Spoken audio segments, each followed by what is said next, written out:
सुप्रभातम बच्चों। पिछले कक्षा में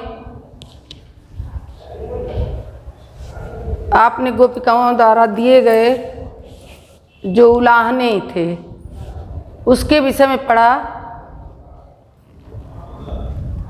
और समझा भी। बच्चों, आज के इस पद में हम पढ़ेंगे कि कृष्ण के चले जाने के बाद गोपिकाओं को एक एक क्षण, एक एक दिन, एक किस प्रकार से व्यतीत हो रहा है, क्या आप ध्यान से सुनेंगे। कह रही हैं गोपिकाएं, उद्धव को बता रही हैं, कहत कत परदेसी की बात, मंदर अरघ अवधि बधि हम सौ, हरि आहार चले जात, शशि रिपु बरस सूर रिपु जुगबर, हरि रिपु कीन्हो घात, मग पंचक लय गयो सांवरो, ताते अति अकुलात, नखत वेद ग्रह जोरी अर्ध करी, सोई बनत अब खात, सूरदास बस भई बिरह के, कर्मी जत पछतात। यह जो पद है श्रृंगार रस के वियोग पक्ष की पराकाष्ठा पर है। बच्चों, आप जानते हैं कि गोपिकाएं कृष्ण के विरह में किस प्रकार से पागल सी हो गई हैं। कह रही हैं कहत कत परदेसी की बात। परदेसी किसके लिए कहा? श्री कृष्ण के लिए। कह रही हैं उस श्री कृष्ण की क्या बात कहूँ। कह कर तो गए थे कि मंदिर अरघ अवधि बध हम सब। मंदिर का अर्थ होता है घर, अर्ध का अर्थ होता है उसका एक पक्ष। तो इस पक्ष को हम पखवारे के अर्थ में लेंगे कि एक पखवारे का समय अर्थात 15 दिन की बात कह कर गए थे, लेकिन हरि आहार चल जात। हरि का अर्थ है बच्चों शेर। हरि माने शेर। देखो, हरि के भी दो अर्थ हैं। हरि माने शेर भी होता है, हरि के बहुत से अर्थ हैं। हरि का अर्थ है शेर। हरि श्री कृष्ण के अर्थ में भी आता है। हरि मेढक को भी कहते हैं, हरि पानी को भी कहते हैं, हरि सर्प को भी कहते हैं। हरि के अनेक अर्थ हैं। ये अनेकार्थी शब्द यही है। तो कहा कि हरि आहार चली जात। हरि माने शेर। हरि का आहार क्या है? मांस। हरि का आहार क्या है? मांस। तो सूरदास ने कहा कि मांस माने एक माह। कह कर गए थे कि 15 दिन में लौट कर आएंगे, लेकिन पूरे एक माह बीत के गए, लेकिन आने का कहीं नाम नहीं है। शशि रिपु बरस सूर रिपु जुगबर। शशि रिपु, चंद्रमा का शत्रु कौन है बच्चों? चंद्रमा का शत्रु दिन, जो वर्ष के समान प्रतीत हो रहा है। शशि रिपु बरस, दिन कैसा प्रतीत हो रहा है? वर्ष के समान। और सूर्य रिपु, सूर्य का शत्रु कौन है? रात। रात कैसे प्रतीत हो रहा है? युग भर, यानी एक युग के समान। रात्रि का जो प्रहर है वह कह रही हैं गोपिकाएं कि युग के समान व्यतीत हो रही हैं। और ऐसे में उनको कष्ट क्या है कि हर रिपु कीन्हो घात। हर माने शिव, हर माने शंभु शिव। हर रिपु कीन्हो घात। शिव के शत्रु कौन है? कामदेव। शिव का शत्रु कौन है? कामदेव। तो कह रहे हैं कि हर रिपु कीन्हो घात। ये बच्चों आपको समझना जरूरी है, ध्यान देंगे। दिया है शशि रिपु, चंद्रमा का शत्रु,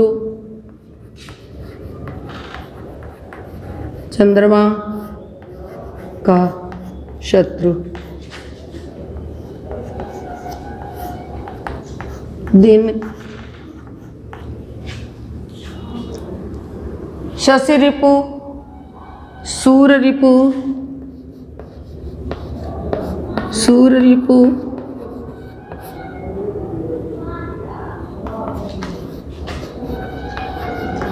सूर्य का शत्रु रात्रि,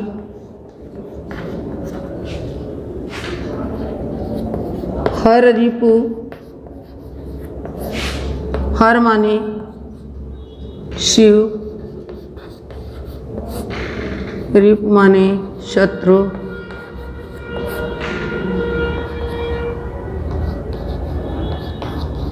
शिव का शत्रु कामदेव,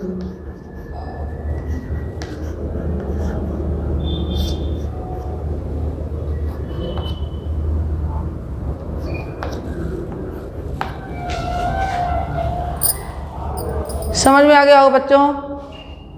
शशि रिपु चंद्रमा का शत्रु वर्ष के समान। गोपिकाएं कह रही हैं कि हमारा दिन वर्ष के समान बीत रहा है। और सूर्य रिपु सूर्य का शत्रु अर्थात रात्रि एक युग के समान, हर रिपु का कीनो घात। ऐसी अवस्था में जो भगवान शिव का शत्रु कामदेव है वह हमारे ऊपर अपना बाण चला रहा है, हमको कष्ट पहुंचा रहा है। मघ पंचक ले गयो सांवरो, कहा था कि मघा नक्षत्र में आ जाएंगे। अब जानते हैं बच्चों, ये जो नक्षत्र हैं 27 चलते रहते हैं, तो मघा से लेके चित्रा तक 5वां नक्षत्र होता है। तो कह रहे मघ पंचक ले गयो सांवरो, कह के गए थे कि मघा से 5वें नक्षत्र में अर्थात चित्रा नक्षत्र तक हम लौट के आएंगे ताते अति कुलात। इस कारण जी में और अधिक व्याकुलता हो रही है, क्योंकि 5 नक्षत्र बीत गए लेकिन उनके आने जाने का कहीं मतलब नहीं है। नखत वेद ग्रह जोरी अर्ध करी। नखत ध्यान देंगे बच्चों, नखत माने होता है नक्षत्र, नक्षत्र जिनकी संख्या होती है 27, वेद जिनकी संख्या होती है 4, नखत वेद ग्रह, ग्रहों की संख्या जानते हैं बच्चों 9 होती है, हो गया 40।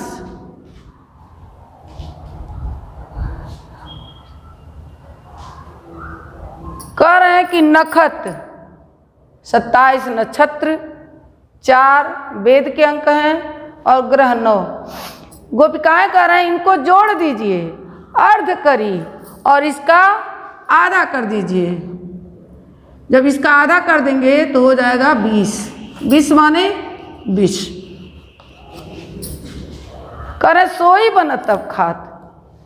कितने शब्द सौंदर्य के साथ सूरदास ने इस बात को स्पष्ट किया है कि सीधे नहीं करेंगे विष खाने की इच्छा हो रही है। कह रही हैं कि 27 नक्षत्र के योग हैं, वेद के 4 और ग्रह 9, इनको जोड़ के आधा कर देंगे 20 हो जाएगा। सोई बन तब खा। कह रहे हैं अब यही जी कर रहा है कि हम विष खा लें। सूरदास बस भई विरह के कर मीजत पछतास। सूरदास जी कह रहे हैं कि ये जो गोपिकाएं हैं इस प्रकार से विरह के वशीभूत हो गई हैं, इस प्रकार से विरह के ज्वाला में जल रही हैं कि पश्चाताप के सिवा इनके पास कुछ और नहीं है। बच्चों इम्पॉर्टेंट है, परीक्षा में पूछता है, इसलिए इम्पॉर्टेंट लगा लीजिए और दोबारा पढ़ लीजिए। कत कत परदेसी की बात, मंदिर अरग अवध बदे हम सो हरिहार।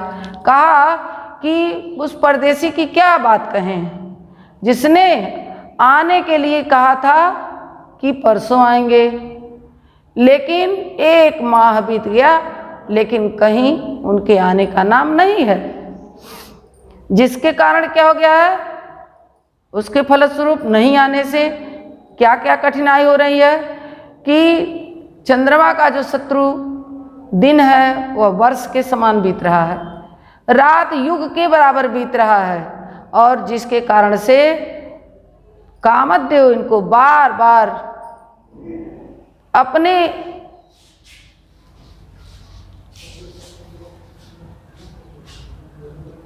क्रियाकलापों से कष्ट पहुंचाते जा रहा है। आगे कह रही हैं कि 27 नक्षत्रों की संख्या, वेद के 4, ग्रह के 9, इन सबको मिलाकर जो 40 की संख्या होती है उसको आधा कर देने पर जो 20, यही इच्छा हो रही है कि हम उनके आने की प्रतीक्षा न करके विष खा लें, और विष खाकर उनके याद में, उनके स्मरण में, उनकी स्मृति में अपने आप को उनके चरणों में समर्पित कर दें। सूरदास जी कहते हैं कि ये गोपिकाएं विरह के बस में इस प्रकार से बावली हो गई हैं, ये गोपिकाएं विरह के बस में इस प्रकार से व्याकुल हो गई हैं कि अपने हाथों को मल मल कर पछता रही हैं, अर्थात निरंतर पश्चाताप कर रही हैं, दुखी हो रही हैं, कृष्ण के आने की निरंतर प्रतीक्षा कर रही हैं। बच्चों, हमने आपको बताया था इम्पॉर्टेंट पद है, इसको आप इम्पॉर्टेंट लगा लेंगे, और ये श्रृंगार रस के वियोग पक्ष का बहुत ही सुंदर उदाहरण है, इसलिए ध्यान रखेंगे, क्योंकि आपके कोर्स में श्रृंगार के दोनों पक्षों का वर्णन किया गया है। आगे के का पद देखेंगे जिसमें गोपिकाएं ऊधों से क्या कह रही हैं। गोपिकाएं कह रही हैं कि निस दिन बरसत नयन हमारे, सदा रहत बरसा ऋतु हम पर, जब तय श्याम सिधारे। दृग अंजन न रहत निशिबासर, कर कपोल भय कारे, कंचुक पट सूखत नहीं कबहूँ, उर बिच बहत पनारे। सूरदास प्रभु यह परेखो, गोकुल काहे बिसारे। गोपिकाओं के हृदय की वेदना अश्रुओं में बह रही है। अतिशयोक्ति अलंकार का वर्णन है बच्चों, इसमें ध्यान देंगे। कह रही हैं कि निस दिन बरसत नयन हमारे, हमारे जो नेत्र हैं निरंतर जल की धारा प्रवाहित हो रही है, उसमें वर्षा के समान निरंतर जल की धारा बरस रही है। हे उधो सदा रहत वर्षा ऋतु हम पर, जब ते श्याम सिधारे। जब से श्री कृष्ण मथुरा चले गए, जब से श्री कृष्ण ने गोकुल का त्याग कर दिया, तब से लेकर अब तक हम पर हमेशा वर्षा ऋतु ही प्रभावित रहती है। हमको कभी दूसरी ऋतुओं का आभास ही नहीं होता। बसंत कब आया, शिशिर कब आया, हेमंत कब आया, किसी ऋतु का हमको आभास ही नहीं हो पाता, हम समझ ही नहीं पाती, क्योंकि हम तो निरंतर वर्षा ऋतु में ही जी रही हैं। आगे क्या कहते हैं कि दृग अंजन न रहत निशिबासर, कह रही आंखों से आंसू प्रवाहित होने के कारण, दृग माने आंख, नेत्र, दृग माने नेत्र, नेत्रों में जो काजल लगाया हमने अंजन, वो दिन रात कभी भी टिकता नहीं है। क्यों? क्योंकि अश्रुओं की धारा से, आंखों से निरंतर आंसू बहने के कारण वे अंजन बह जा रहे हैं, और उसके फलस्वरूप परिणाम क्या हो रहा है कि कर कपोल भयकारे, हाथ और हमारे जो कपोल हैं दोनों काले हो जा रहे हैं। हाथ से आंखों को पोंछती हैं और गालों का स्पर्श करने के कारण उनके कपोल और हाथ दोनों काले हो जा रहे हैं। कंचुक पट सूखत नहीं कबहूँ, उर बिच बहत पिनारे। जो हम अपना लहंगे का चोली पहने हुए हैं, जो हमने चुंदरी डाले हुए हैं, उसका वस्त्र कभी सूखता ही नहीं। और उर बीच बहत पनारे, हृदय के बीच अश्रुओं की धारा बह रही है। पौनारा शब्द आप सुने हैं, जब पानी की धारा बहुत तेज बहती है उसको पौनारा कहते हैं। धारा प्रवाहित हो रही है, इतने आंसू गिर रहे हैं। आंसू सलिल भई सब काया, पल न जात रिश्तारे। आंसुओं के कारण पूरा शरीर जल युक्त हो गया है। आंसुओं के कारण पूरा शरीर क्या हो गया है? जल युक्त हो गया। सलिल भई सब काया, पल न जात रिश्तारे। पल न जात रिश, जिसके कारण एक पल भी हमारे मन से उनके प्रति जो आमर्ष है, जो दुख है, जो क्रोध है, वो मिट नहीं पा रहा है। सूरदास जी कहते हैं कि सूरदास प्रभु यह परेखो, गोकुल काहे बिचारे। सूरदास जी कहते हैं कि गोपिकाएं कहती हैं कि हमको यही समझ में नहीं आता कि हमारे मनमोहन, हमारे नंद के नंदन वह श्री कृष्ण गोकुल को क्यों भूल गए। कौन सा अपराध हमसे हो गया जो वो गोकुल को भूल गए और भूल कर जाकर मथुरा में बैठे हुए हैं। देखना बच्चों, छोटे जो पैराग्राफ हैं परीक्षाओं में पूछते हैं, इसलिए इनको ध्यान से पढ़ते रहना। फिर से देख लो। निस दिन बरसत नयन हमारे, हमारे जो नेत्र हैं प्रत्येक दिन निरंतर जल की धारा को स्रवित कर रहे हैं। जब से श्री कृष्ण गोकुल से मथुरा चले गए हैं तब से निरंतर हमारे ऊपर वर्षा ऋतु का प्रभाव है। हमें सारी ऋतुएं ही भूल गई हैं। आँखों में लगाया हुआ जो अंजन है, काजल है, न रात में दिखाई पड़ता और न दिन में। आंसुओं के प्रवाह से वह हाथ को और कपोल को, दोनों को काला बना दे रहा है। हमारे जो वस्त्र हैं वो कभी सूखते ही नहीं, आंसू गिरता ही रहता है, गिरता ही रहता है। और उर बीच बहत पनारे, और हृदय के बीच से आंसुओं की धारा बह रही है। आंसू सलिल समय भई काया, पलन जात। आंसुओं की अधिकता के कारण पूरा शरीर जल युक्त हो गया है, जलमग्न हो गया है, जिसके कारण एक क्षण के लिए भी हम अपने क्रोध से अलग नहीं हो पा रही हैं। इस नाते सूरदास जी कह रहे हैं कि सूरदास प्रभु यह परखो। सूरदास जी कहते हैं कि हे प्रभु, क्या कारण है, किस कारण से आप हमको भूल गए हैं। आप गोकुल के लोगों को भूल गए हैं, गोकुल के निवासियों को भूल गए हैं। ध्यान देना बच्चों, इसमें देखो बहुत जगह ध्यान देंगे। ये श्याम सिधारे है, रहत निशिबासर, कर कपोल भयकारे, ये सब अनुप्रास अलंकार है। उर बिच बहत पनारे है, आंसू सलिल वही, ये तो है ही। एक और अलंकार है जिसको आप अतिशयोक्ति भी कह सकते हैं। इसमें अतिशयोक्ति का भी सुंदर प्रयोग हुआ है, क्योंकि आंसुओं की धारा ऐसे बह रही है जैसे कोई पौनारा चल रहा हो, अर्थात यह अतिशयोक्ति अलंकार ही हुआ। और श्रृंगार रस का जो वियोग पक्ष है उसका बहुत ही सुंदर उदाहरण है ये वियोग पक्ष का। अब आज यहीं तक पढ़ेंगे, इसके बाद फिर कल अगली कक्षा में इसके आगे का पद पढ़ेंगे।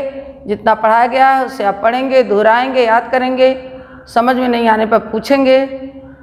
बच्चों मैंने जो जो बताया आप नोट करते रहिए। भाषा ब्रज भाषा है, बताया ही है, पहले ही बता दिया। रस अलंकार बता रहे हैं, उसको नोट करते रहिए, आपके परीक्षा में ये सब काम आएंगे। धन्यवाद, नमस्कार।